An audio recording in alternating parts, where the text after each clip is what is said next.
You walk out to your tomato patch with your morning coffee, and there it is again. Yellow leaves at the bottom, a tomato with a black, sunken bottom like it rotted before it ever ripened. And you think you did everything right. You didn't. But it isn't your fault. Because the plants my grandfather grew in Lancaster County stood taller than a man by August, heavy with fruit, and he never bought a single bottle of anything from a store shelf. Not one. We have grown tomatoes this way for generations, the plain way, and the truth is, the whole world is only now catching up to what we already knew. Here is the part that will bother you. The garden industry has no reason to tell you any of this. There is no money in a healthy plant that needs nothing. The money is in the sprays, the special calcium, the miracle bloom boosters lined up under bright lights at the big box store.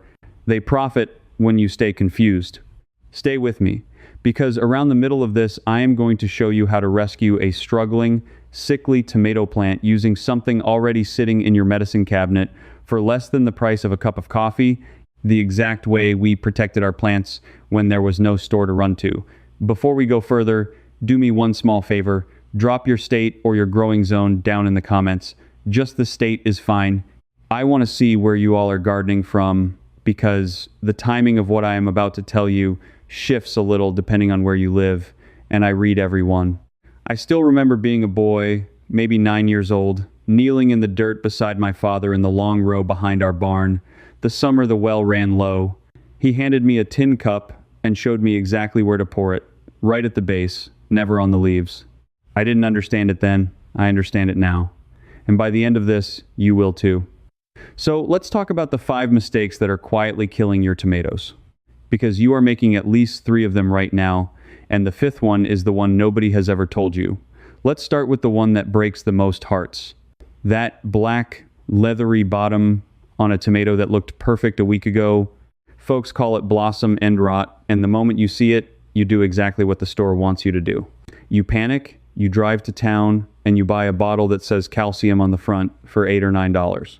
Here is what they will never print on that bottle. Your soil almost certainly already has enough calcium. In most backyard gardens in this country, calcium is not the missing piece at all. The problem is that your plant cannot move the calcium up into the fruit, and it cannot move it because of water. Let me explain it plain, the way my father explained it to me with that tin cup. Calcium travels through a tomato plant only when water travels. Water carries it like a wagon carries grain. When your soil goes bone dry for 3 days and then you drown it all at once, the wagon stops and starts, stops and starts. The calcium never makes it to the far end of the plant, the growing tip of the fruit, and that tip is exactly where it rots. It is not a shortage, it is a delivery problem. Cornell and Penn State Extension folks have both put this in plain writing. Blossom end rot is a water and uptake issue far more often than a true calcium shortage in the soil. One study I dug up found that keeping soil moisture steady cut blossom end rot by well over half compared to plants that were left to swing between soaked and parched. Well over half, from water alone, no bottle involved.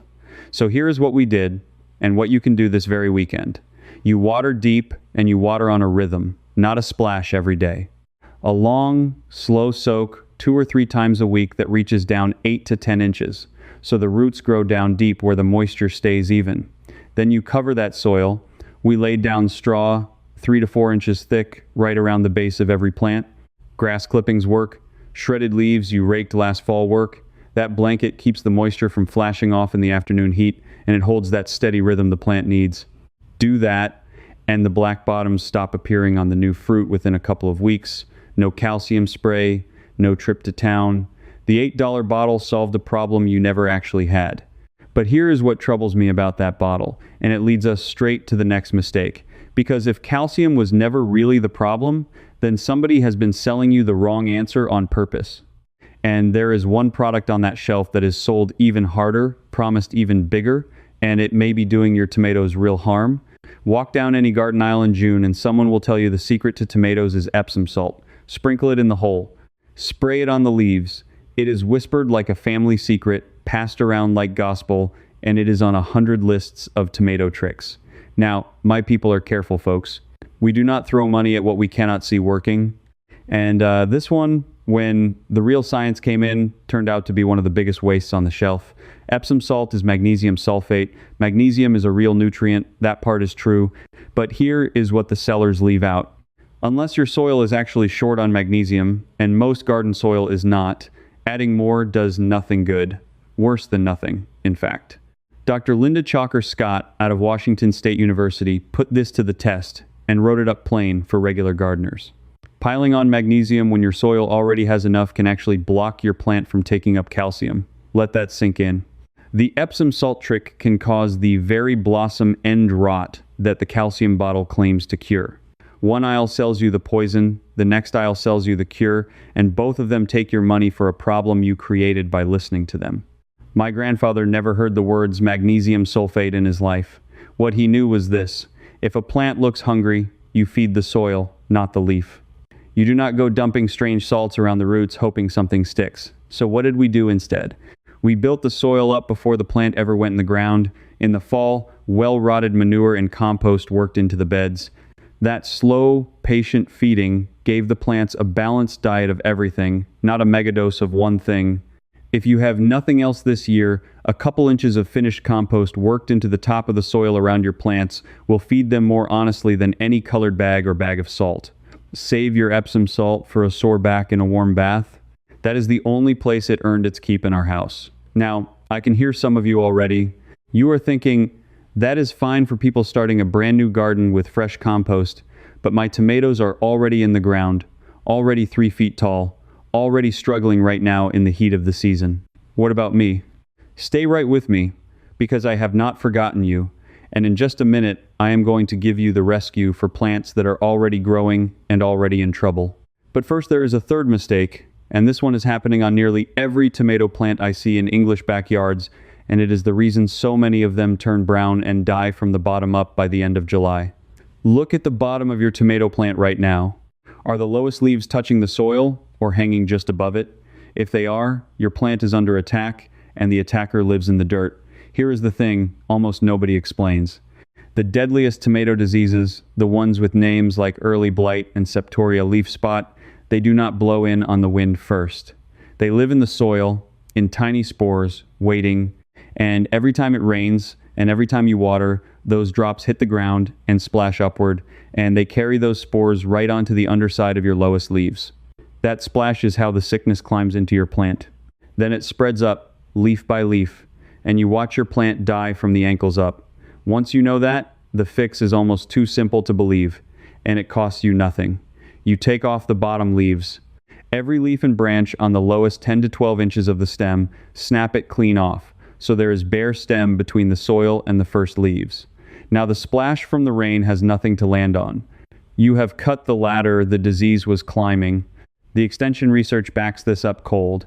Trials on tomatoes have shown that simply removing those lower leaves and keeping foliage from touching the ground meaningfully slows the spread of early blight through a plant.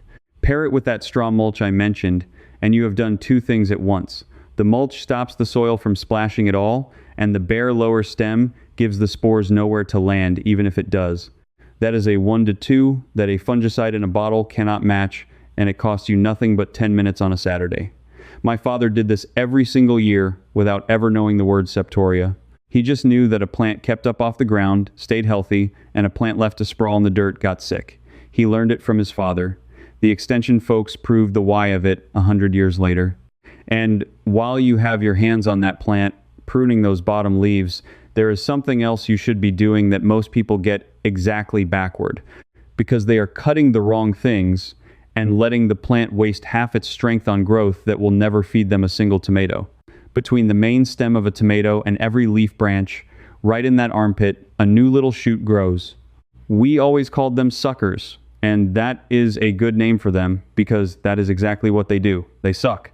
On the big indeterminate tomatoes, the kind that keep growing taller and taller all season, every one of those suckers becomes a whole new stem with its own leaves, its own hunger, all pulling energy that your plant could be pouring into fruit. Here's what happens when you leave them all.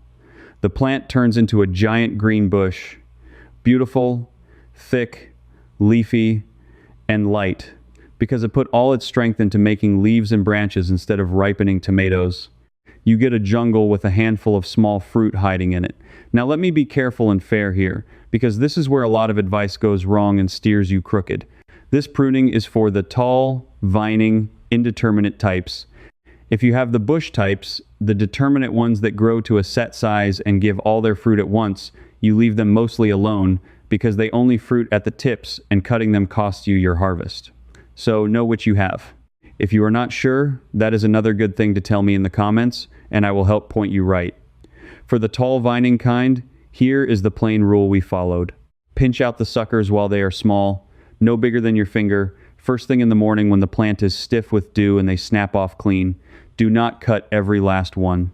Leave a few up top for shade so the fruit does not scald in the sun. But keep the plant to 1 or 2 main stems, and suddenly all that energy has one place to go, into tomatoes. Bigger ones, more of them, ripening faster because air and sun can finally reach into the plant instead of getting lost in a wall of leaves. There is a bonus to this that ties right back to the disease we just talked about. An open, airy plant dries off fast after rain. A thick jungle stays damp for hours, and damp is exactly what those fungal spores are preying for.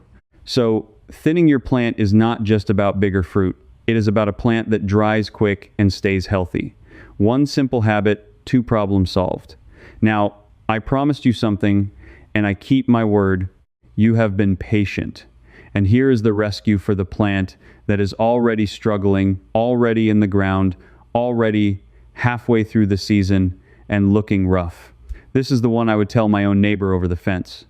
If your tomato is stressed right now, if it is pale, if it is limp in the heat, if it took a beating from wind or bugs or disease, there is a way to wake up its own defenses, and it has been sitting in your medicine cabinet the whole time. It is the plain white aspirin, the cheap bottle, not the fancy coated kind, the basic uncoated aspirin, the kind that costs $1 or $2 for 100 tablets. Here is why this is not an old wives' tale, and here is the part that gave me chills the first time I read it. Aspirin is acetyl salicylic acid. When it breaks down, it becomes salicylic acid. And it turns out that plants make a tiny bit of salicylic acid themselves naturally as an alarm signal. When a tomato gets attacked by disease, it releases this compound as a chemical shout that tells the rest of the plant, wake up, defend yourself. It is the plant's own immune system, its own Paul Revere riding through the leaves. So what happens if you give the plant a little extra of that alarm signal before the trouble comes? Researchers at the University of Rhode Island asked exactly that question. They dissolved aspirin in water and sprayed it on their tomato plants, and the treated plants grew stronger, showed better resistance to disease, and in their trials, the aspirin-treated tomatoes outperformed the untreated ones in health and vigor. The plants were, in a sense, vaccinated. Their defenses were up and armed before the sickness arrived. Here is exactly how you do it, and this is the coffee money rescue I promised you. Take 3 regular uncoated aspirin tablets, 325 milligrams each, and dissolve them in 1 gallon of water. Add just a few drops of plain liquid soap so it sticks to the leaves. Stir it well. Then, in the cool of the morning or the evening, never in the hot midday sun, spray it over the leaves until they are lightly wet, top and bottom. Do this once every 2 to 3 weeks through the growing season, not more. More is not better here, and too much can burn. That is it. A $1 bottle of the plainest aspirin, 3 tablets, a gallon of water, and you have handed your struggling plant the same alarm signal that a laboratory spent real money proving works. The garden store has a whole shelf of immune boosters and disease preventers wrapped in fancy labels for $20 and $30. This does the same job for pennies, and it is the same active idea nature already built into the plant. Now, do I have to tell you my grandfather knew the exact chemical name salicylic acid? Of course not. But the old folks planted willow branches and steeped willow water for their plants and their poultices, and willow bark is where aspirin came from in the first place. The plain people used the tree, the English forgot, put it in a pill, and then charged the pharmacy price. The knowledge was never lost in our gardens. It just got buried under 100 products nobody needs. So spray that stress plant this weekend and watch it perk up over the next 2 weeks. You will see it stand a little taller. That is the rescue. And it leads me straight into the 5th mistake, the biggest one of all. because it is not about a single spray or a single trick. Before we get to that fifth mistake, let me show you where all of this lives in one place, because you are going to want to come back to that aspirin rescue more than once this season. The Complete Garden Field Edition puts the full water and calcium fix, the sucker pruning rules, the aspirin spray ratios, and the whole soil feeding system in one field guide you can pull up on your phone standing right next to the plant. It includes the garden blueprint for tackling the everyday threats, cheap and fast, the harvest blueprint for the deeper root level fixes, and a seasonal calendar that tells you what to do and when, month by month, so you are never guessing again. Here is a free test you can run tonight, no purchase needed. Go check your own soil right now with a basic drainage test, dig a small hole, fill it with water, and see how long it takes to drain, because that single check tells you whether your blossom end rot is really a watering problem, exactly like I explained a minute ago. The fastest way to get the books is to scan the QR code right there on your screen, or go to the link in the description or the pinned comment. Tomato season comes around every single year, and the plants in the ground right now will not wait for you to remember all this later. Now let's get back to that fifth mistake, the one the whole garden industry needs you to never figure out. It is about the entire way you have been taught to feed a tomato, and it is the one the industry needs you to never figure out. Here is the fifth mistake. You have been taught to feed the plant. You should be feeding the soil. Sounds like a small difference. It is everything. Every bag of blue crystal fertilizer, every liquid bloom booster, every spike you push into the ground, all of it is built on one idea, that your plant is a machine and you are pouring fuel into it. Nitrogen, phosphorus, potassium in a fast, salty, water-soluble form that the plant slurps up in a rush. And it does work in the short run. That is the trap. You pour it on, the plant greens up fast, you feel like a genius. But here's what that quick hit is actually doing underground, and no bag will ever tell you. Those concentrated salts push the plant to grow fast and soft. Soft growth is weak growth. Weak growth is exactly what bugs and disease love best. And the fast salty feed does something worse over time. It drives off and starves out the living things in your soil, the fungi and the tiny organisms that a plant would normally partner with to feed itself. Because a healthy tomato does not eat the way we do. Its roots make a deal with fungi in the soil. The fungi stretch out like a second root system, hundreds of times wider than the plant could ever reach, and they haul back water and minerals and hand them to the roots. In exchange, the plant gives the fungi a little sugar. It is an old partnership, older than any farmer. And when you dump quick salt fertilizer on the ground, the plant thinks, well, I do not need my fungi partners anymore. The food is right here, and the partnership breaks. Now, your plant is an addict. It cannot feed itself. It needs the next dose, and the next, and the bag needs you to keep buying. That right there is the whole game.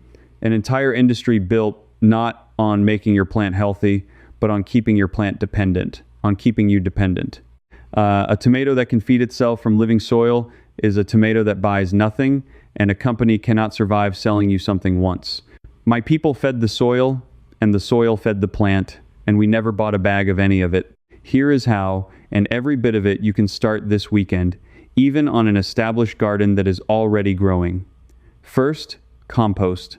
Not as a one-time thing, but as a habit. 2 inches of finished compost worked gently into the top few inches of soil around your plants, or even just laid on top as a blanket, feeds slow and steady and keeps that living partnership alive.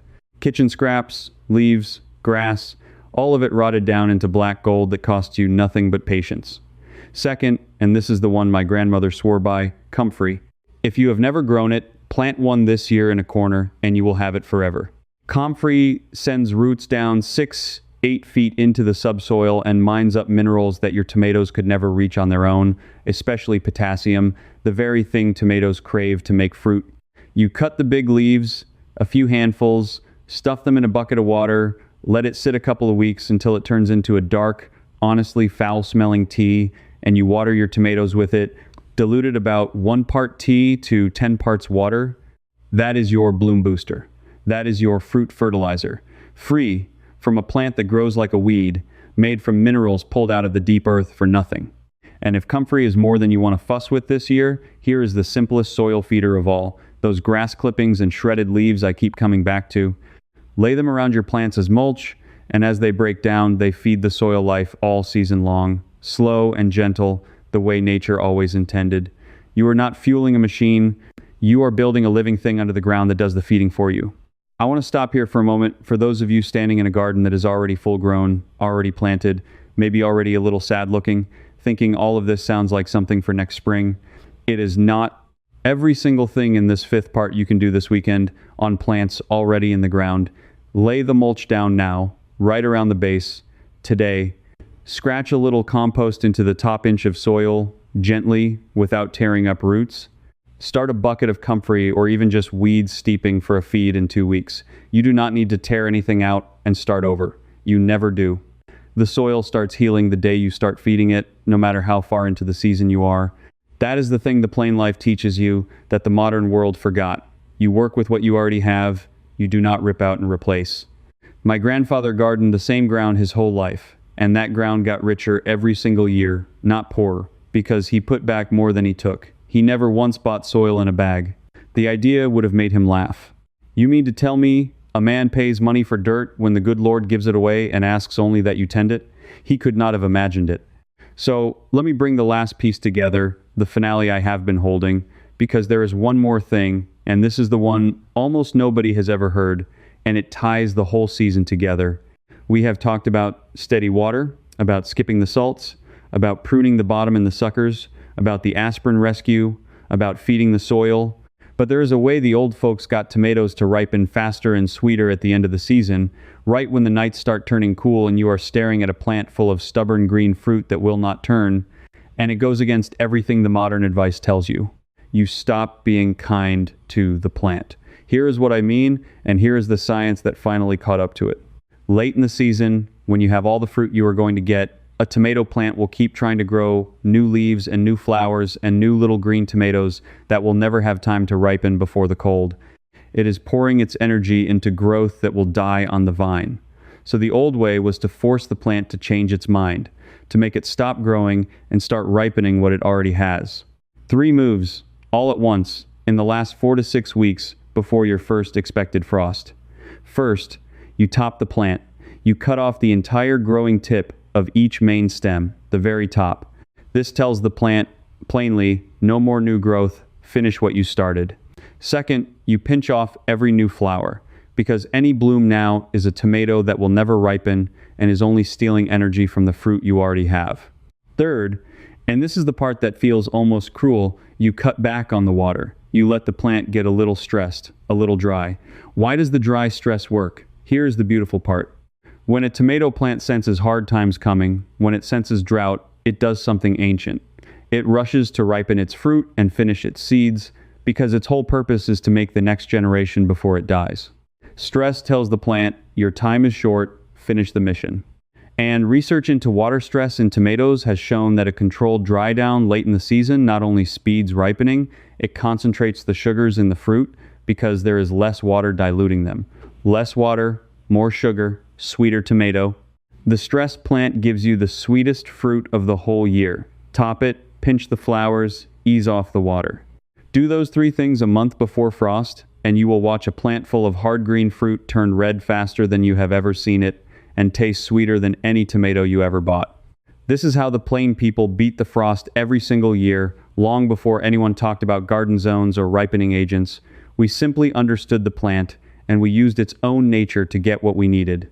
No product, no gas ripening chamber like the store tomatoes get, just knowing when to be gentle and when to be firm. And that is the whole secret when you step back and look at it. Every single thing I have told you today costs almost nothing. The water you already have, the straw or leaves you already rake, the pruning that costs only your time, the $1 bottle of aspirin, the compost from your own scraps, the comfrey that grows like a weed, the simple act of topping a plant with the same shears you already own.